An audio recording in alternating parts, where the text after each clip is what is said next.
Have you ever been fishing and dry fly fishing and you get out there and when you go to apply your floatant, your bottle has got hot and leaked all over the place and you don't have any?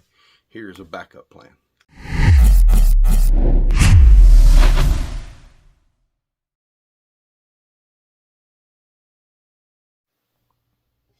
So I've been out of town on a pretty long fishing trip. We went to Arkansas to the sow bug. We ended up going to Tennessee and to Mississippi. We fished several rivers. And while we were out there, I ran out of dry fly floatant. And I didn't have any. There was a heck of a hatch going on and I was away from fly shops. So the closest thing that was around was a Dollar General. Now, I've done a ton of research on fly floatant for a project that I'm working on. And I've realized there's three main components of fly floatant. It is mineral oil, which is baby oil. It is petroleum, which is Vaseline petroleum jelly. And it is paraffin, which is basically a paraffin wax. So those three ingredients are your main core ingredients of any dry fly floatant. Now, they add other little things here and there to have a proprietary blend that's their own, so you can't copy it. But those three ingredients will keep your fly up and floating, and it works well.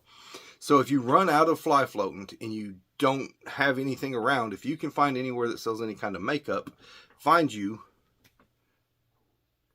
some face moisturizer. Now, when you are looking at moisturizer, there is another brand other than this Pond's. I'll post the picture now.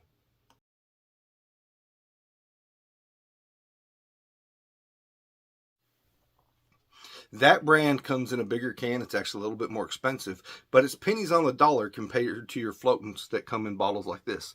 Now, these kinds of floatants, they work great. It's the exact same materials.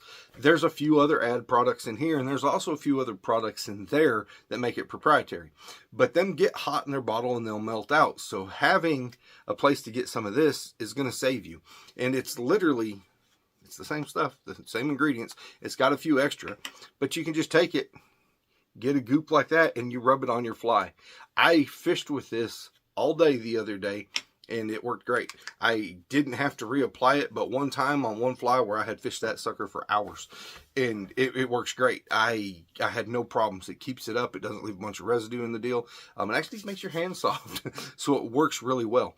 So if you're out there and you need some dry fly floatant, understand there's three ingredients. It's mineral oil, paraffin, and petroleum, which is petroleum jelly. So even if you don't want to get this, you can make your own with those three ingredients. And I may show a video how to do that later on. But if you're out there and you're needing some cheap dry fly floatant, or you've run out and you're in an emergency situation where you don't have any, face cream with those three ingredients works well, and it's cheap. This was $3 for 1.75 ounces. So it's literally pennies on the dollar to what the price for normal stuff would be. So if you're out there and you need some, this is going to save you some money. If you haven't seen our other channel, if you're interested, I have started a homestead several years ago. Some of you guys know this channel originally started out a blended version of it. But I am raising fly tie material. We're raising several different birds and animals that we can actually make dubbings and feathers and stuff like that off of, and we're going to get into the line of having our own fly tie materials in the future. And it's a day-to-day thing where we raise all our own food and we're raising fly tie materials. So if you're interested in that kind of stuff, our other channel is in the description. It is I've Got Bugs Homesteading. So if you guys are interested, please go check out that channel. It is, the description will be in the link will be in the description. Also, make sure and check out our website, I'veGotBugs.com. We're updating every day with new products and stuff. As always, we appreciate you guys, and we'll see you in the next video.